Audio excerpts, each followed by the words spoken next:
Oh, it's hardly a country club. The fact that it's color-coded and has a nicer appearance doesn't remove the fact that it's a very secure, better controlled facility. It has better locking devices, and it's just safer for everybody. That's hardly country club.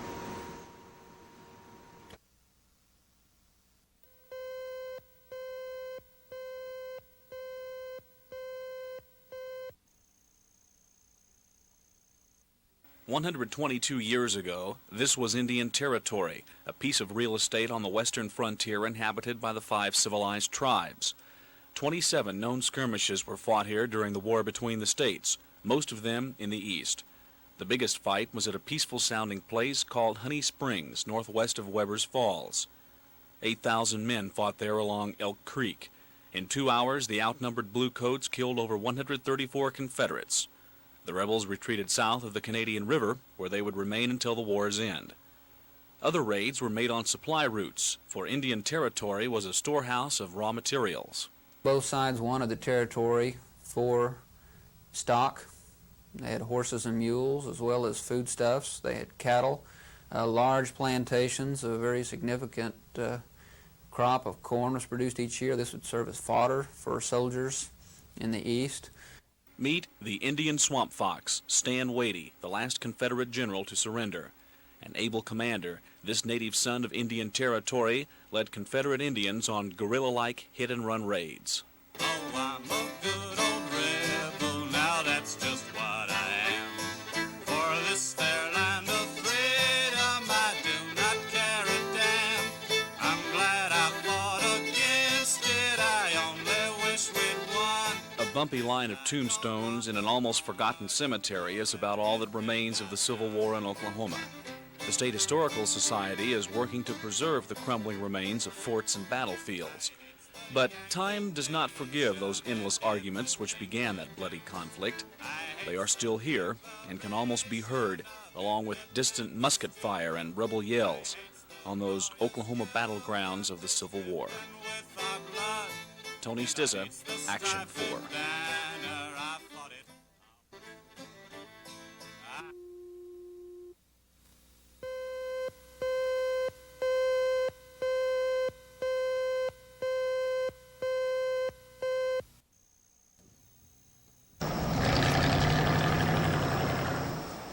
For the first time in almost 2 months, a steady procession of first shift employees made their way back to work this morning at Gulfstream. The plant had been shut down since the second week in June. There were nothing but smiles today as the workers made their way back to the familiar stations on the assembly line.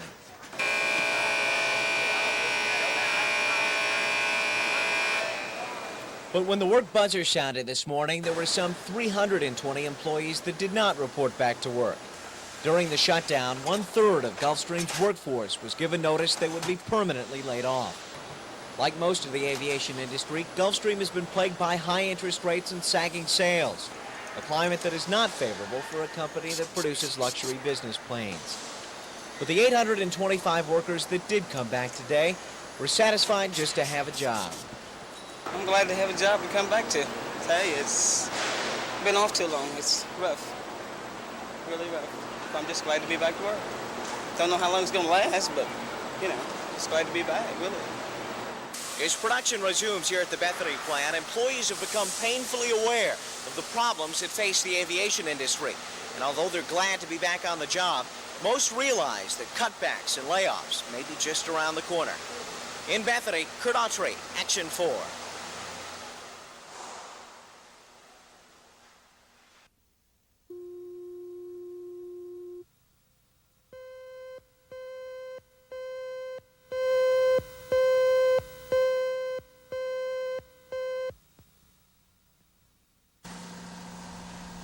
The Santa Fe Railroad trestle over Northwestern has been the target of trailer truck accidents before. The flaming wreckage blocked off the underpass completely as firemen brought the blaze under control. You got any other injuries anyplace that you know of? Legs, everything's all right? Firemen administered first aid to the truck driver who was pulled free of the wreckage by onlookers. He was treated at Baptist Hospital for facial cuts and bruises. The driver of the car, 68-year-old Wayne Lyles, was treated and released. After the impact, the truck rolled over, almost burying the car Lyles was driving. The truck apparently exceeded the 12 feet high clearance under the bridge, and firemen on the scene said that has posed problems here before. This is our fourth or fifth incidence of the same thing. Last time it hit a car. The other incidents didn't hit any other vehicles that I'm aware of, and this time we come close to fatality. The bridge was none the worse for wear after the accident, but the street below was completely blocked off until workmen could clear away the wreckage. Tony Stizza, Action 4.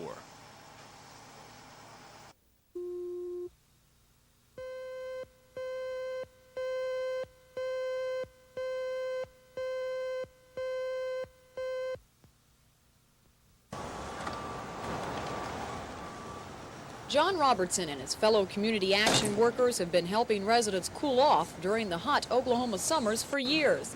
In the past, John would load hundreds of fans a summer. This year, the program could only afford 12. There's just not enough money. People who are in need remain in need. They continue to do without. There are no funds available to provide either the services that they need or the resources to help them get the services that they need.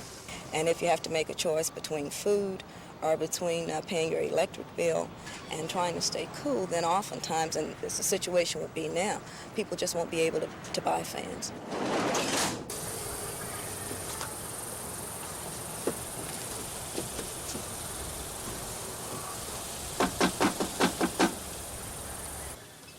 Oh, you Miss Powell?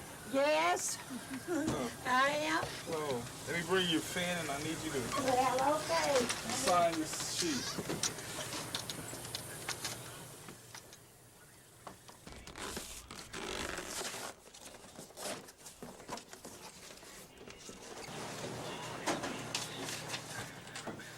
This is the last of the community action fans. It was given to 65-year-old Marie Powell, who applied for the fan at the beginning of the summer.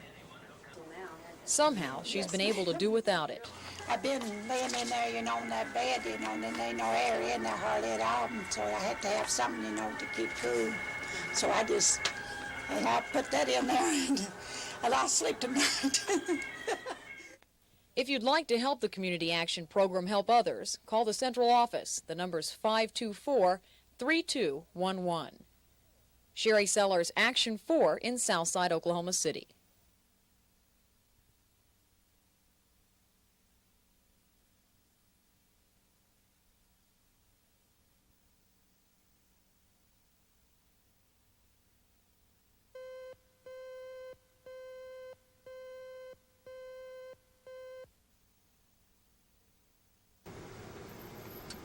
Choctaw County Reserve Deputy Sheriff James Choate is a man of conviction. He gave his own son his first reckless driving ticket. Choate's convictions have now forced him into a political fight. It all began about 2 months ago along this secluded road near Fort Townsend.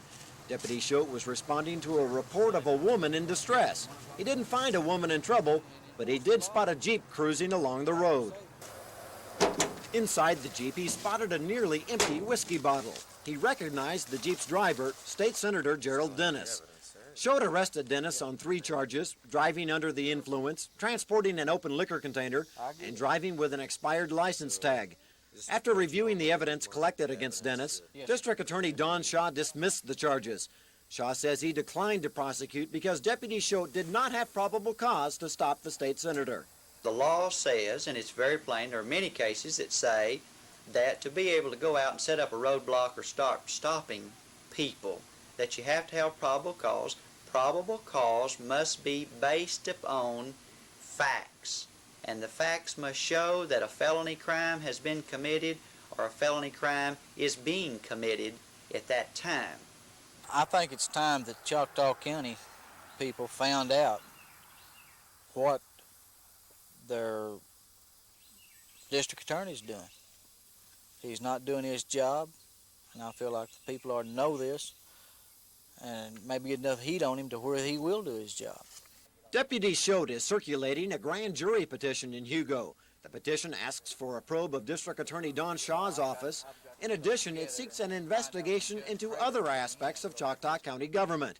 Choate hopes to have the needed 200 petition signatures by next week. If the petition is certified, an Assistant Attorney General would be appointed to direct the probe. Scott Wallace, Action 4 near Fort Townsend.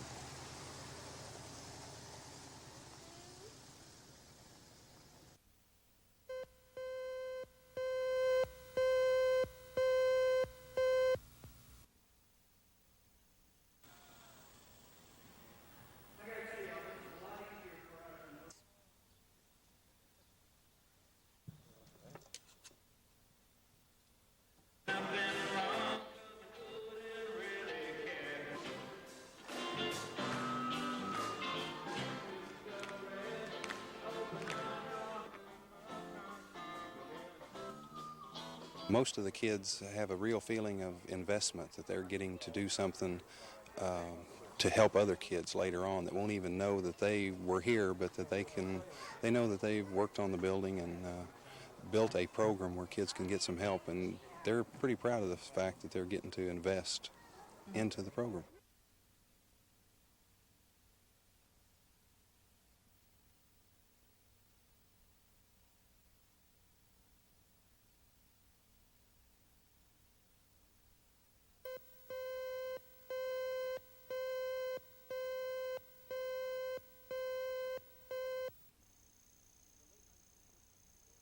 In the late 1950s and early 60s, Oklahoma City saw its share of protests for equality. There were dozens of sit-ins and protest marches. Segregation was seen its last days in this country. Oklahoma City was one of the first places in the U.S. to successfully use peaceful demonstrations. It was a means of breaking down the color barrier. Blacks and other minorities were after equal rights when it came to things like housing and jobs. Those who participated in the equal rights movement were glad to see positive changes did occur, but say more must be done. Dr. A.L. Dow was a key figure among Oklahoma City civil rights activists some 2 decades ago. He feels there is a different way of protesting in the 1980s. We are at the point now where there'll be more confrontation in the conference room. We'll be sitting down trying to negotiate matters and plans. We will have a difference of opinion for a long time, but I think the people at large, we can talk together. We can sit down and talk matters over rather than blowing up homes and tearing down, burning the town. Many say unless one has lived through the turbulent 1950s and 60s in Oklahoma City, it's hard to truly understand the progress blacks have made. Civil rights leaders would like to believe they merely laid the groundwork for those who will continue wiping out injustice. Ed Stewart, Action 4.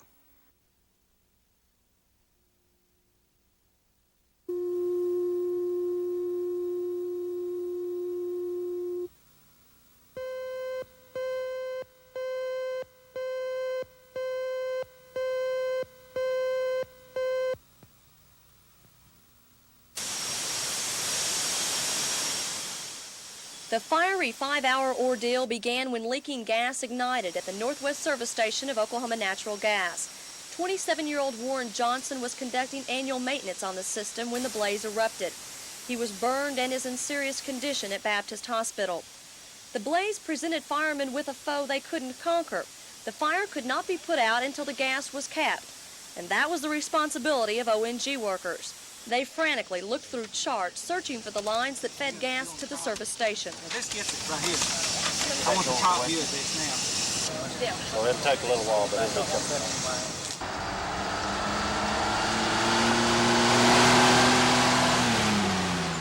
By sunset, the firemen were pulling out, and replacement and inspection of the charred equipment was beginning.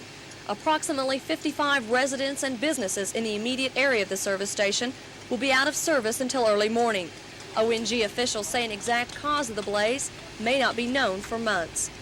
Debbie Mash, Action 4 in Northwest Oklahoma City.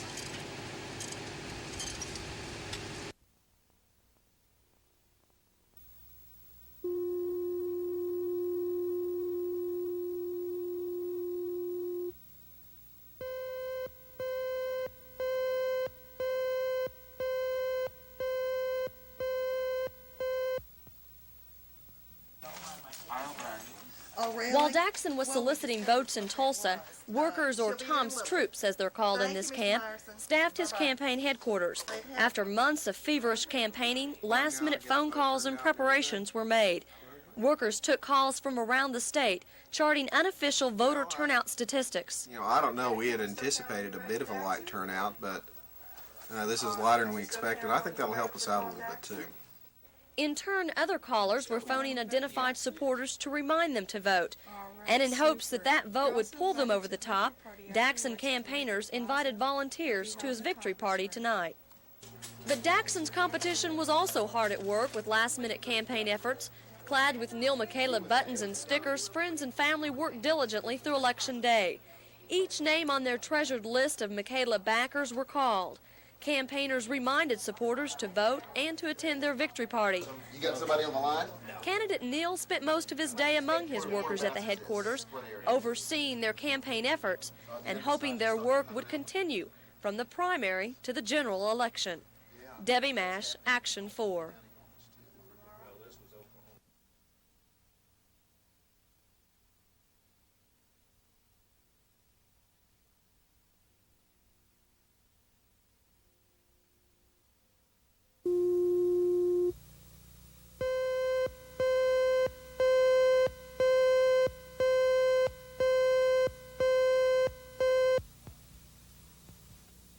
Oh, I think it looks good.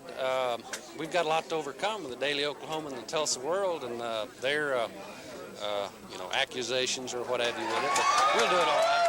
It's not a close race. Did you think it would be this close? Yes, we knew that we had a lot to overcome. We've stepped on some big toes and got some very powerful, very wealthy enemies, so to speak, and we'll overcome it, though. We've accomplished a lot, and we'll keep doing it. Okay.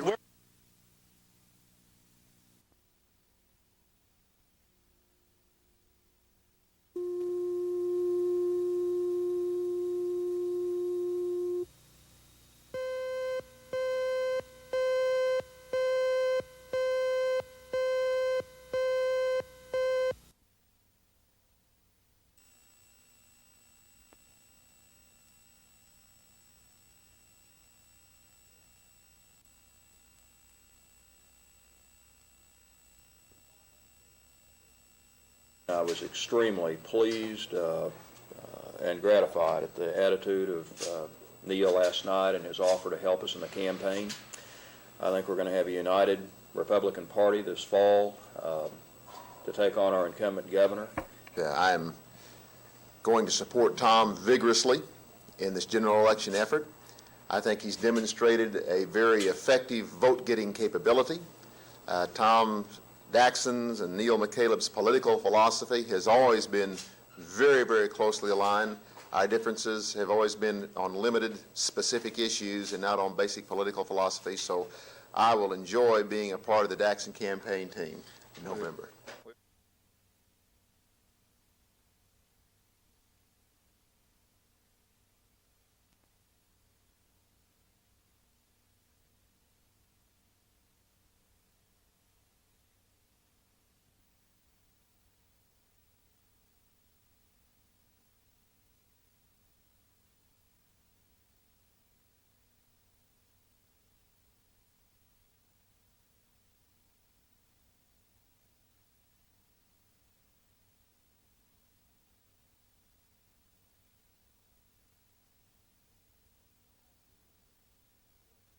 I'm going to support Tom vigorously in this general election effort.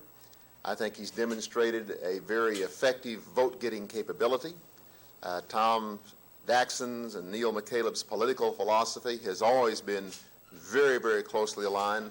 Our differences have always been on limited, specific issues and not on basic political philosophy. So I will enjoy being a part of the Daxon campaign team in November.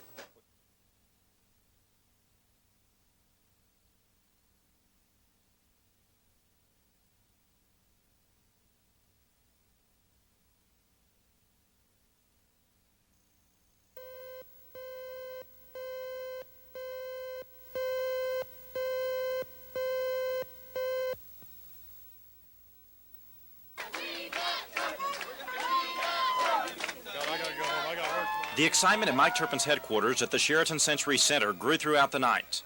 Their man was building a winning lead against incumbent Attorney General Jan Eric Cartwright. Capturing the Democratic nomination, which had seemed almost impossible just weeks ago, was fast becoming a reality. Even a day later, the victorious challenger had trouble believing it was true. And I really believed that just a few weeks ago I wasn't sure we'd get our filing fee back.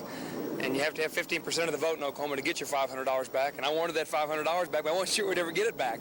And now it still is a little bit unbelievable what's happened. But I really look forward to being Oklahoma's next Attorney General. And I guess it's going to happen. We still got a November election, but I think we'll do well in November. Janet Cartwright's office. Thank you. As much as possible, it was business as usual at the Attorney General's office. Staff lawyers poured through the books. They continued to write briefs and opinions. The typing pool hurriedly turned rough drafts into the final products. Cartwright himself had gone on vacation and was unavailable for comment. Cartwright's supporters are still angry about the series of editorials that appeared in the Daily Oklahoman last week.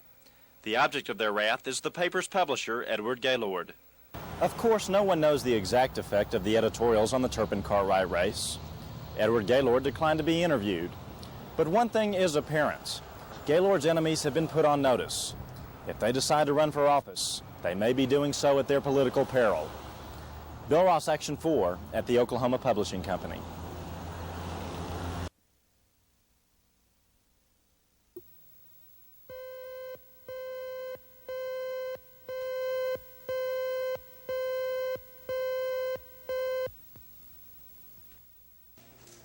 Could you hand me that chart, please? Thank you.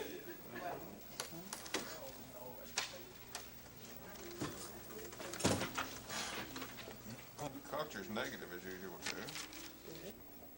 And he did not mention the fact that she's a little bit low on chemicoglobulin. We do not see that this peak has anything to do with the end of the summer, or there's a lot more elective kinds of things, surgery, because really those haven't increased. We're seeing lots of endocrinology and all kinds of subspecialty care being referred to physicians on our staff who are admitting the patients at Presbyterian Hospital.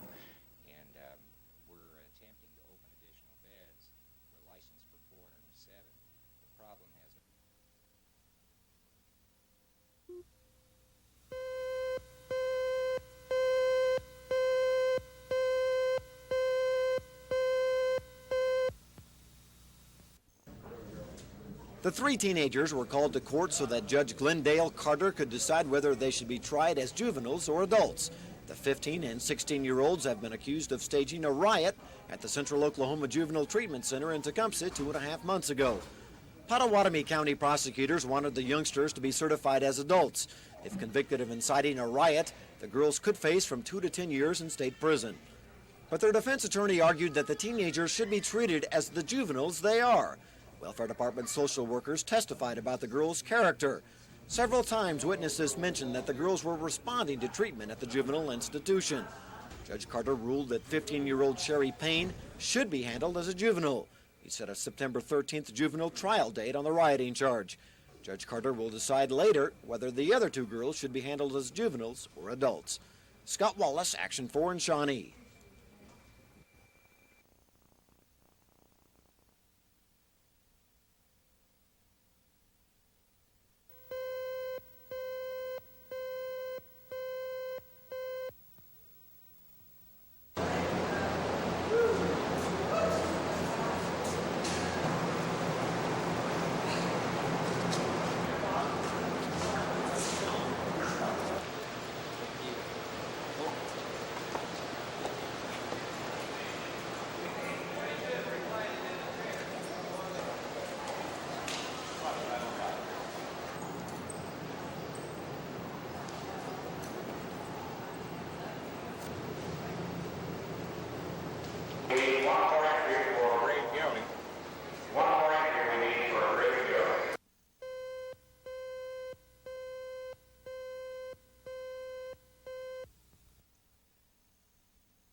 That one is sure enough a good cantaloupe. It should have been picked. It should be picked today. They had a job to do, so they just done it. So I just got caught in between. At the worst possible time. At the worst possible time, for sure. Because when these things are ready, they have to go.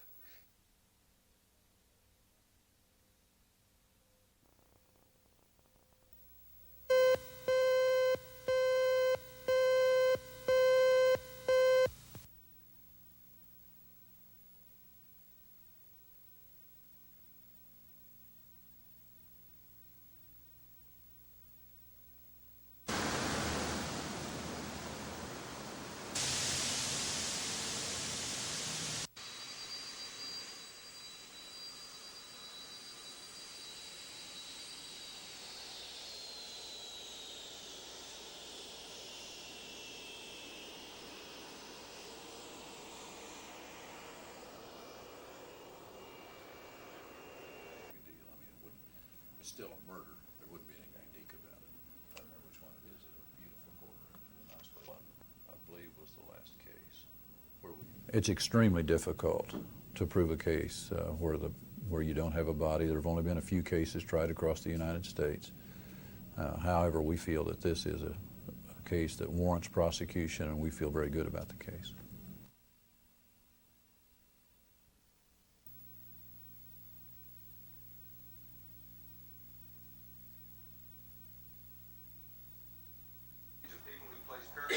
Many of the arguments presented were the same as those aired before. Those for parimutuel racing stressed the economic impact on businesses and the fact that Oklahomans involved in racing would like to live here, pay taxes here, and race here. The representative that spoke for the proponents did have something new that listeners could grasp onto. Quotes from law officials in states where parimutuel racing is legal. Clay White, the sheriff in Hot Springs, Arkansas, location of Oaklawn Park. Quote, the only increase in law enforcement brought on by horse racing is in traffic control. It's no different than a football game, end quote. Quote from Bobby Gauthier, the police chief in Bossier City, Shreveport, Louisiana, where Louisiana Downs is located. The only law enforcement problem we experience from horse racing is a traffic problem at the edge of the city. Despite quotes like these, the subject of crime has always been a major concern for opponents of parimutuel racing. It's their belief that the only winners are the rich, big operators, including organized crime. It's Ross McLennan's fear that the big crime will come and there'll be no way to stop it. There is nothing, absolutely nothing in there which gives any control. There's nothing in there that says there's going to be any restriction on or any penalty for illegal gambling, illegal operations. The only operation in there that's mentioned is if you would operate a parimutuel track without a license fee from somebody else or from the state. You have to get the license fee. If you don't get it, that's the only thing that's a felony under this bill. That's the only penalty, but nothing about illegal gambling whatsoever. The young Republicans held a so-called debate so those that cared to could become familiar with both sides of the issue.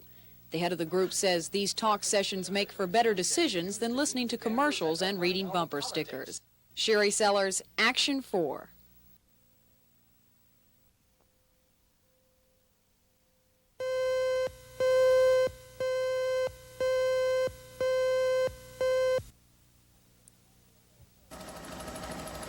Shortly before 4 this morning, Lake Hefner Park Rangers discovered the body of a white male in his mid-30s in a ravine on 63rd and Canal Road. Just a few hours earlier, the Rangers had spotted a dark 80 model Cadillac in the same area. The victim, whose name has not yet been released, had been slashed in the throat. Sergeant Lucian Jones says the car at the scene is being used to help identify the victim. Our investigators have completed the initial crime scene investigation. We are now tracing the vehicle. We believe we can identify who it is through the vehicle, which has led us to a business. The car apparently is a business vehicle. Sergeant Jones says the victim had been killed just a few hours before the body was discovered. He says police do not yet have a suspect or a motive in the murder case. Police hope to have the victim's identity released later this afternoon. Debbie Mash, Action 4, near Lake Hefner.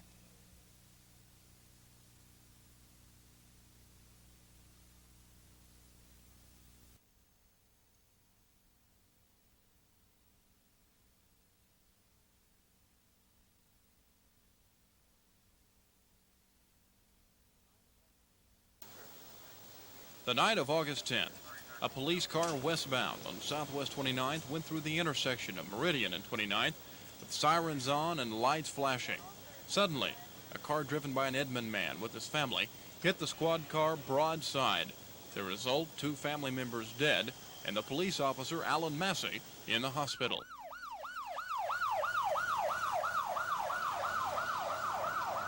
Yesterday, Massey was fired from the police department. In addition, 2 charges of negligent homicide were filed against him. This accident has been probably as thoroughly investigated as any in the history of this county. And after reviewing all of the reports concerning the accident, the vehicles involved, the intersection, everything, it was my feeling that under all the evidence presented to him, there's no alternative but to file the charge. The charges against Massey have been the topic of discussion among other Oklahoma City police officers for the last couple of days. But those officers may have to hold judgment until all the facts are known.